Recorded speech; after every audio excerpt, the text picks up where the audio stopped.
عبداللہ بن محمد نے بیان کیا، کہا ہم سے سفیان بن عیینہ نے، ان سے ہشام بن عروہ نے، ان سے ان کے والد نے، اور ان سے حضرت عائشہ رضی اللہ عنہا نے فرمایا کہ رسول اللہ صلی اللہ علیہ وسلم نے بدر کے کافروں کو یہ فرمایا تھا کہ میں جو ان سے کہا کرتا تھا اب ان کو معلوم ہوا ہوگا کہ وہ سچ ہے، اور اللہ نے سورہ روم میں فرمایا اے پیغمبر تو مردوں کو نہیں سنا سکتا۔ صحیح بخاری حدیث نمبر 1371۔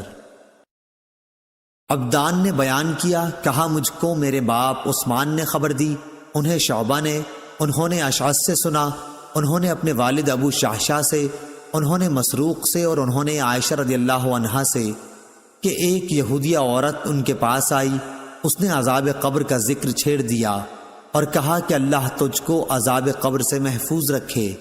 اس پر عائشہ رضی اللہ عنہا نے رسول اللہ صلی اللہ علیہ وسلم سے عذاب قبر کے بارے میں دریافت کیا۔ آپ صلی اللہ علیہ وسلم نے اس کا جواب دیا کہ ہاں عذاب قبر حق ہے۔ عائشہ رضی اللہ عنہا نے بیان کیا کہ پھر میں نے کبھی ایسا نہیں دیکھا کہ آپ صلی اللہ علیہ وسلم نے کوئی نماز پڑھی ہو اور اس میں عذاب قبر سے خدا کی پناہ نہ مانگی ہو۔ غندر نے عذاب القبر حق کے الفاظ زیادہ کیے۔ صحیح بخاری حدیث نمبر 1372۔